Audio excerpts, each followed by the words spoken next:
So let's talk about what strong commentary looks like for question 3 or the argument prompt on the AP language exam. So in class, we reviewed what the rubric has, but to briefly go through that, 0 points means that you've simply restated the thesis, repeated provided information, or offered information irrelevant to the prompt. So in other words, you've contributed nothing new. The good thing about a 0 is if you make any effort to talk about the prompt, you're definitely going to get a 1. So what a 1 is, for evidence, means that there's something, some sort of evidence maybe. It might be really general, but you're trying to offer something in terms of an example. And the commentary might just be summarizing the issue. It might be ranty. It might be just missing the commentary that really kind of shows your response to the overall prompt. A 2 on evidence and commentary. For evidence means you've kind of got a mixture, some specific evidence and some kind of more general. And for the commentary, it usually means that both paragraphs are kind of missing, well, not so much missing. I think the better way to think about it is they have a gap in the line of reasoning, meaning that if I'm reading it, there might be a point where I would ask or think in my head, well, what does that have to do with anything, right? So a 2 just means that both paragraphs are kind of missing that link to the overall task or prompt or thesis, actually. A 3 for evidence and commentary means that you do have specific evidence, and that's something that's happening consistently in both paragraphs. And the commentary is that some of the evidence is supported, meaning that, you know what, there might be some gaps, but in general, the essay is focused and talking about the task at hand. And then a 4, you'll notice it's exactly the same for the evidence part, meaning that you still have that consistent specific evidence. The difference between a 3 and a 4 is that a 4 has consistent commentary too. So that means there aren't any gaps and both paragraphs successfully make an argument.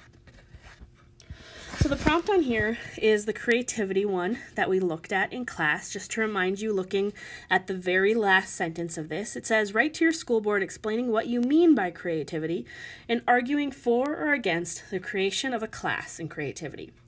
So that's our task sentence or statement, right? And it has 2 parts, defining creativity and addressing the need for a class or for teaching creativity in general, okay?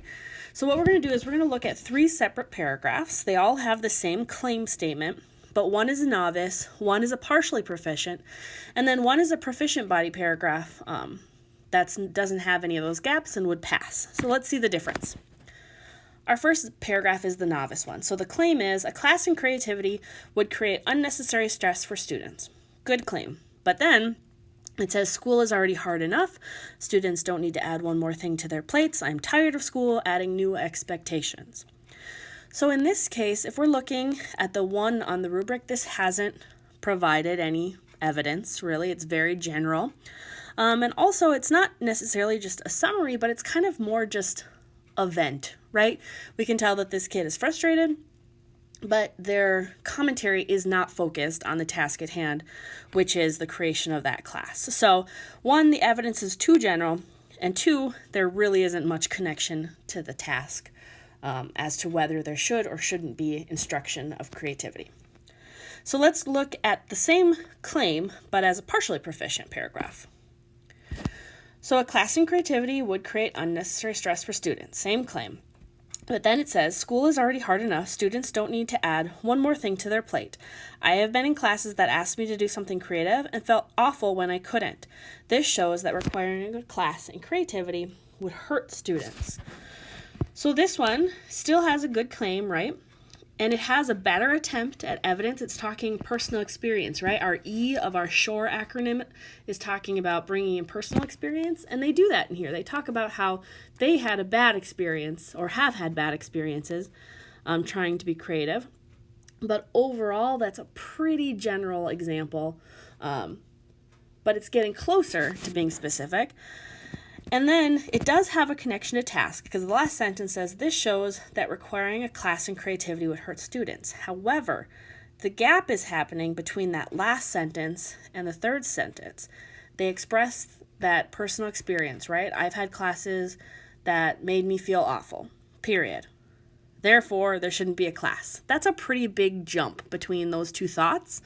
And so we need a little bit more commentary to kind of flesh out and fill in that gap so that our line of reasoning is solid. So like I said, the evidence is better, but it's still pretty undetailed. And in addition to that, there's really no explanation of how their personal experience would relate to their claim about stress. So while they do say they feel awful, the overall claim of the paragraph is that it creates stress. And how does their personal experience kind of contribute to a greater population and why they shouldn't have a class in creativity? So let's look at the fixed one. So this one at the top says Proficient/Mastery, because if you had one paragraph like this and one paragraph like the last one, you'd probably get a Proficient or a 3 out of 4 on your commentary. But if you had 2 paragraphs like this one, it would be a Mastery or a 4 out of 4 on commentary. So it has the same claim: a class in creativity could create unnecessary stress for students. School is already hard enough. There's no need to add further stress for students. When I was in middle school, we had a STEM program which fostered science and engineering skills. However, I found that I was always struggling to come up with new, innovative ideas compared to my classmates. It quickly made me dread heading to that class every day, as I felt increasingly inept and lesser than my peers. I wouldn't wish that feeling on anyone, let alone every student. The stress of practicing an elusive skill on a daily basis would simply add unnecessary distress. Therefore, no such class should be required. So listening to this example, I'm hoping you can see why it's a better one. The example is much more specific. It talks about a particular program. It talks about how they felt still, right? But it's more related to the situation that they presented. And then what they also do in this version that's better than the last one is they connect it to other students, right? It's not just about them. If you look at the sentence that begins, I wouldn't wish that feeling on anyone, they express that they don't want anyone else to feel this way, and that's why there shouldn't be a class. So they've filled in that gap that was missing in the other one. So it has a specific example. There's a clear connection between the evidence and the claim. And if you did twice this, so 2 paragraphs that were this solid and this good in your essay, you'd be a 4 out of 4 on your commentary. So really that's what our aim is. But when we're talking about persuasive body paragraphs, the structure is pretty simple. You need your claim, you need evidence, and you need an explanation of how does that evidence link to the specific claim, and then how does that evidence, that example, connect to your overall thesis.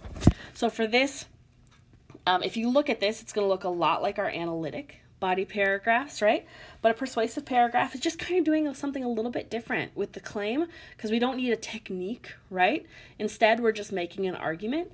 And in that commentary, we're really just building that claim up, and we're connecting again overall to the thesis. So if you kind of keep this checklist in mind when you write persuasive body paragraphs, you'll be able to consistently get those higher scores on evidence and commentary.